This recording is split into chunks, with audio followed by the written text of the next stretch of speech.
पहला क्वेश्चन है, खरीफ वर्ष 2024-25 में छत्तीसगढ़ के पंजीकृत किसानों से राज्य सरकार ने न्यूनतम समर्थन मूल्य पर यानी कि एमएसपी पर कितने लाख मीट्रिक टन धान की खरीदी की? तो राइट आंसर हो जाएगा दोस्तों इसका 149 लाख मीट्रिक टन छत्तीसगढ़ में कुल धान खरीदी किया गया है खरीफ वर्ष 2024-25 में। ठीक है, देखिए धान खरीदी तो जो था दोस्तों ये शुरू हुआ था 14 नवंबर को, और कब तक चला ये धान खरीदी? तो ये चला दोस्तों 31 जनवरी तक। ठीक है, 14 नवंबर से लेकर के 31 जनवरी तक छत्तीसगढ़ में धान की खरीदी की गई, और एमएसपी पर जो मूल्य निर्धारित था वो सामान्य धान का कितना था? तो सामान्य धान का दोस्तों 2300 रुपए प्रति क्विंटल था। ठीक है, कितना? तो 2300 रुपए प्रति क्विंटल। इसके अलावा दोस्तों ग्रेड ए, जो ग्रेड ए धान का कीमत था वो रखा था 2320 रुपए प्रति क्विंटल।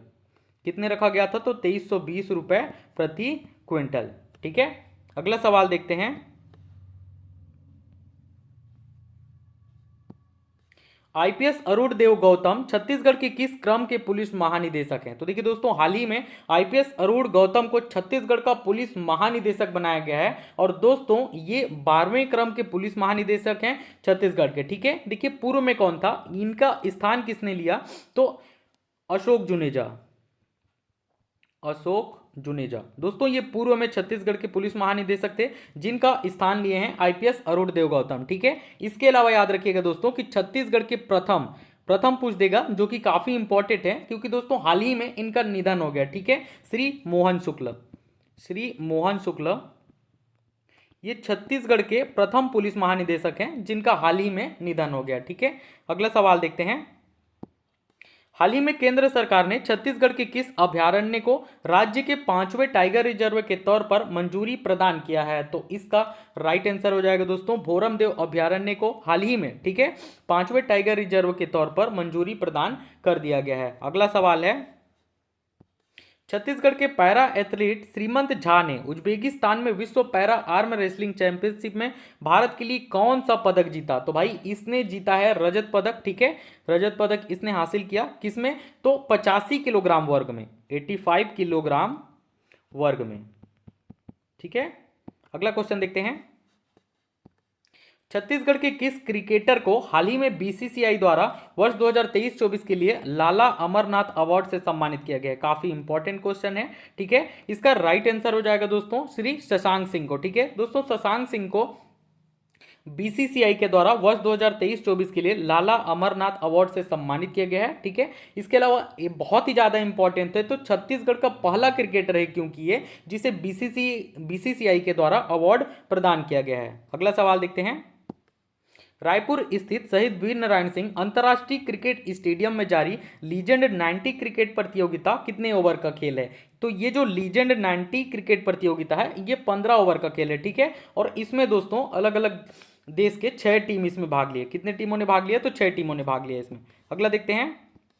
राज्य शासन द्वारा महतारी वंदन योजना की 12वीं किस्त के रूप में कितनी राशि महिलाओं के खाते में अंतरित की गई है? तो इसका राइट आंसर हो जाएगा 650.32 करोड़ रुपए। ऑप्शन नंबर सी इसका राइट आंसर हो जाएगा। ठीक है, महतारी वंदन योजना की जो 12वीं किस्त थी उसमें 650.32 करोड़ रुपए महिलाओं के राशि में महिलाओं के खाते में क्या किया गया है?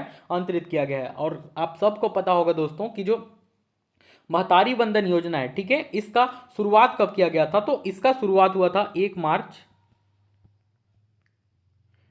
मार्च 2024 को इसका शुभारंभ किया गया था। ठीक है, कब किया गया था दोस्तों? 1 मार्च 2024 को। महिलाओं को कितने रुपए दिया जाता है इसके अंतर्गत? तो 1000 रुपए प्रति माह दिया जाता है। कितना दिया जाता है? तो 1000 रुपए प्रति माह प्रदान किया जाता है। अगला सवाल देखते हैं। हाल ही में दक्षिण पूर्व मध्य रेलवे एसीसीआर के द्वारा राज्य के किस रेल मार्ग पर पहला इलेक्ट्रिक ट्रेन का सफलतापूर्वक संचालन किया गया है? तो राइट आंसर हो जाएगा दोस्तों भानु प्रतापपुर अंतागढ़। अगला सवाल है। चीनी virus human Meta Numa virus यानी कि एचएमपीवी का पहला मामला छत्तीसगढ़ के किस जिले में आया है? तो ये जो पहला मामला है दोस्तों ये कोरबा जिले में आया है। ठीक है, कोरबा जिले का एक 3 साल का बच्चा है। कितने साल का? 3 साल का जो बच्चा था उसके ऊपर दोस्तों ये रिपोर्ट जो है वो पॉजिटिव आया है। अगला सवाल है। छत्तीसगढ़ से किन्हें हाल ही में दादा साहब फाल्के टेलीविजन अवार्ड से सम्मानित किया गया है? तो राइट आंसर हो जाएगा दोस्तों श्रीमती नीला गढ़बल। दोस्तों श्रीमती नीला गढ़वाल जो कि भिलाई की रहने वाली हैं, इनको दोस्तों हाल ही में, ठीक है, दादा साहब फाल्के टेलीविजन अवार्ड से सम्मानित किया गया है। अगला सवाल देखते हैं, डोंगरगढ़ के प्रज्ञगिरी तीर्थ स्थल में हाल ही में किस क्रम के अंतर्राष्ट्रीय बौद्ध सम्मेलन का आयोजन किया गया? तो राइट आंसर हो जाएगा दोस्तों 32वां। ठीक है, कौन से क्रम का? तो 32वां क्रम का डोंगरगढ़ के प्रज्ञगिरी तीर्थ स्थल में अंतर्राष्ट्रीय बौद्ध सम्मेलन का आयोजन किया गया था। अगला सवाल देखते हैं, राष्ट्रीय खेलों में तैराकी खेल में छत्तीसगढ़ को पदक दिलाने वाली पहली महिला खिलाड़ी का नाम क्या है? तो राइट आंसर हो जाएगा दोस्तों भूमि गुप्ता, ऑप्शन नंबर ए। ठीक है दोस्तों, भूमि गुप्ता कहाँ की रहने वाली हैं? तो ये कोरबा की रहने वाली हैं, कोरबा जिले की रहने वाली हैं भूमि गुप्ता, जिन्होंने तैराकी खेल में छत्तीसगढ़ को पदक दिलाने वाली ये पहली महिला खिलाड़ी हैं। ठीक है, इन्होंने कौन सा पदक दिलाया? तो कांस्य पदक जीती हैं, कांस्य पदक। अगला क्वेश्चन देखते हैं, राजेश अवस्थी किस क्षेत्र से संबंधित थे जिनका हाल ही में निधन हो गया? तो देखिए दोस्तों, ये जो राजेश अवस्थी जी थे ये फिल्म से संबंधित थे, इसके अलावा ये बीजेपी नेता भी थे, ठीक है, जो कि हाल ही में इनका निधन हो गया। अगला देखते हैं, रायपुर स्थित अंतर्राष्ट्रीय क्रिकेट स्टेडियम में आयोजित लीजेंड 90 क्रिकेट लीग का खिताब किस टीम ने जीता? तो राइट आंसर हो जाएगा दोस्तों छत्तीसगढ़ वॉरियर्स ने ये खिताब जीता है। ठीक है दोस्तों, छत्तीसगढ़ वॉरियर्स ने खिताब जीता और किसे हराया? तो राजस्थान किंग्स को। किसे हराया? राजस्थान किंग्स।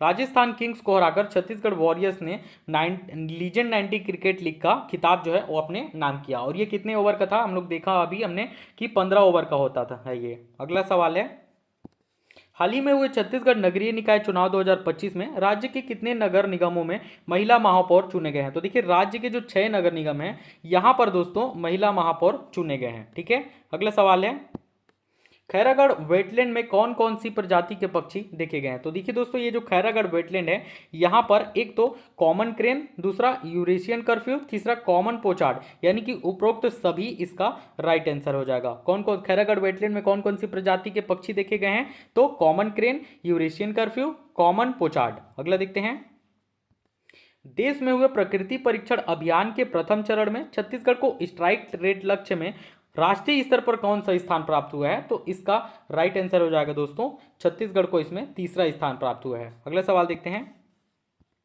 वित्त वर्ष 2025-26 में केंद्र सरकार द्वारा छत्तीसगढ़ के रेल विकास के लिए कितने करोड़ रुपए आवंटित किए गए हैं? तो राइट आंसर हो जाएगा दोस्तों 6,925 करोड़ रुपए आवंटित किए गए हैं। अगला देखते हैं, हाल ही में पूर्व कानूनों में बदलाव करते हुए राज्य में अब दुकानों को प्रतिदिन कितने घंटे खुला रखने की अनुमति दी गई है? तो देखिए दोस्तों, छत्तीसगढ़ में अब 24 घंटे तक दुकानें खुली रहेंगी, लेकिन इसमें भी एक नियम है कि 10 से अधिक कर्मचारी अगर आपकी दुकान पर हैं तभी दोस्तों आपकी दुकानों के लिए ये जो नियम है वो लागू होगा। ठीक है, इसके अलावा याद रखिएगा कि छत्तीसगढ़ के श्रम मंत्री कौन है? तो देखिए जो होते हैं ये सब श्रम के अंतर्गत आते हैं, श्रम विभाग के अंतर्गत। तो छत्तीसगढ़ के श्रम मंत्री हैं लखनलाल देवांगन जी। अगला क्वेश्चन देखते हैं, छत्तीसगढ़ से उद्गम होकर ओडिशा तक बहने वाली महानदी में ओडिशा सरकार ने कितने बांध परियोजना निर्माण करने का योजना बनाई है? तो राइट आंसर हो जाएगा दोस्तों 16 बांध निर्माण करने की योजना बनाई गई है। ठीक है, ओडिशा सरकार के द्वारा कितने? तो 16, ऑप्शन नंबर डी इसका राइट आंसर हो जाएगा। ठीक है, अगला सवाल देखते हैं, भारत में वर्ष 2025 में आयोजित खो खो विश्व कप में छत्तीसगढ़ से किन्हें तकनीकी अधिकारी चुना गया है? तो राइट आंसर हो जाएगा दोस्तों तरुण शुक्ला को। ठीक है दोस्तों, तरुण शुक्ला को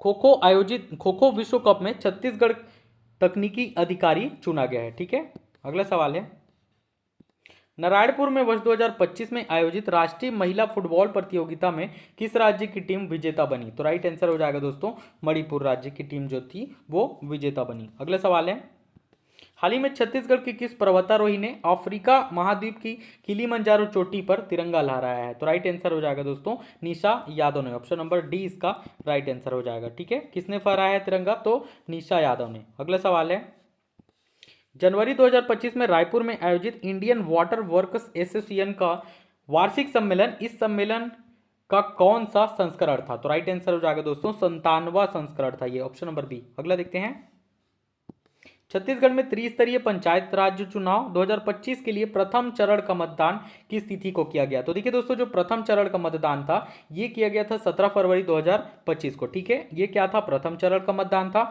इसके अलावा दूसरे चरण का मतदान कब हुआ था? तो 20 फरवरी को हुआ था। तीसरे चरण का मतदान हुआ था 23 फरवरी को। ठीक है, अगला सवाल देखते हैं। हाल ही में गोंडवाना मरीन फॉसिल्स पार्क को राष्ट्रीय भूवैज्ञानिक स्मारक का दर्जा दिया गया है। यह किस जिले में स्थित है? तो दोस्तों, ये जो गोंडवाना मरीन फॉसिल्स पार्क है ये आपका मनेन्द्रगढ़ जिले में स्थित है। ठीक है, मनेन्द्रगढ़ एमसीबी, मनेन्द्रगढ़ यानी कि MCB Manendragarh Chirmiri Bharatpur. Option number D इसका राइट आंसर हो जाएगा। अगला देखते हैं। 38वें राष्ट्रीय खेल में छत्तीसगढ़ को कुल कितने पदक प्राप्त हुए हैं? तो राइट आंसर हो जाएगा दोस्तों 16। ठीक है, ऑप्शन नंबर डी इसका राइट आंसर हो जाएगा कि 38वें राष्ट्रीय खेल में छत्तीसगढ़ को कुल 16 पदक प्राप्त हुए हैं। ठीक है, इसका जो आयोजन था दोस्तों ये किया गया था उत्तराखंड में। ठीक है, कब से कब तक किया गया था? तो 28 जनवरी से लेकर के 14 फरवरी तक इसका आयोजन किया गया था। अगला सवाल देखते हैं। ऐतिहासिक मावली मेले का आयोजन किस जिले में किया जाता है? तो राइट आंसर हो जाएगा नारायणपुर में। दोस्तों, नारायणपुर में ऐतिहासिक मावली मेले का आयोजन किया गया। ठीक है, कब से कब तक इसका आयोजन किया गया? तो 19 फरवरी से लेकर के 23 फरवरी, 19 फरवरी से 23 फरवरी के बीच में दोस्तों ऐतिहासिक मावली मेले का आयोजन किया गया नारायणपुर जिले में। अगला देखते हैं। रामाराम मेले का आयोजन किस जिले में किया जाता है? तो इसका राइट आंसर हो जाएगा दोस्तों सुकमा जिले में। ठीक है दोस्तों, जो रामाराम मेला है इसका आयोजन सुकमा जिले में 11 से लेकर के 13 फरवरी के बीच में इसका आयोजन किया गया था। अगला देखते हैं। देश का पहला इको फ्रेंडली केंद्रीय जेल कहां स्थित है? तो राइट आंसर हो जाएगा दोस्तों बिलासपुर में। बिलासपुर में देश का पहला इको फ्रेंडली केंद्रीय जेल बनाया गया है। अगला देखते हैं। छत्तीसगढ़ में दुग्ध उत्पादन बढ़ाने के लिए पायलट प्रोजेक्ट की शुरुआत कितने जिलों में की जाएगी? तो राइट आंसर हो जाएगा दोस्तों 6 जिलों में। ठीक है, दुग्ध उत्पादन को बढ़ाने के लिए पायलट प्रोजेक्ट जो योजना है इसका शुरुआत किया जाएगा। अगला है। छत्तीसगढ़ की 6वीं विधानसभा सत्र का बजट सत्र जो है ये किस तिथि को आयोजित किया जाएगा? तो देखिए दोस्तों, बजट सत्र अभी स्टार्ट हो गया है। ठीक है, और इसका जो बजट सत्र कब तक चलेगा? तो 24 फरवरी से लेकर के 21 मार्च 2025 तक आपका बजट सत्र चलेगा और इसमें टोटल 17 बैठकें होंगी। कितनी बैठकें होंगी? तो 17 बैठकें। अगला देखते हैं। रायपुर स्थित अंतर्राष्ट्रीय विमानतल में कार्गो सेवा कब से शुरू होना संभावित है? तो राइट आंसर हो जाएगा दोस्तों 1 अप्रैल 2025 से। कब से? तो 1 अप्रैल 2025 से रायपुर स्थित अंतर्राष्ट्रीय विमानतल में कार्गो सेवा जो होगी वो शुरू हो जाएगी। अगला देखते हैं। नक्सल प्रभावित मोहला मानपुर जिले में जिला मुख्यालय निवासी युवक अजय यादव ने मिस्टर छत्तीसगढ़ बॉडी बिल्डिंग प्रतियोगिता में कौन सा स्थान हासिल किया? तो राइट आंसर हो जाएगा दोस्तों इसने सिल्वर पदक जीता। Option number B. अगला देखते हैं। पैरा एथलीट वर्ल्ड चैंपियनशिप 2025 में सुखदेव केवट ने 400 मीटर दौड़ में कौन सा मेडल जीतकर छत्तीसगढ़ का नाम रोशन किया? तो राइट आंसर हो जाएगा दोस्तों सिल्वर मेडल जीतकर इसने छत्तीसगढ़ का नाम रोशन किया। इसका जो आयोजन था दोस्तों ये दुबई में किया गया था। कहाँ किया गया था इसका आयोजन? तो दुबई में। कब से कब तक? तो 6 से लेकर के 14 जनवरी के बीच में। अगला क्वेश्चन देखते हैं। किस राज्य ने नागरिक सुविधाओं को सुगम एवं सशक्त करने के लिए डिजिटल गवर्नेंस के मॉडल को अपनाया है? तो राइट आंसर हो जाएगा दोस्तों छत्तीसगढ़।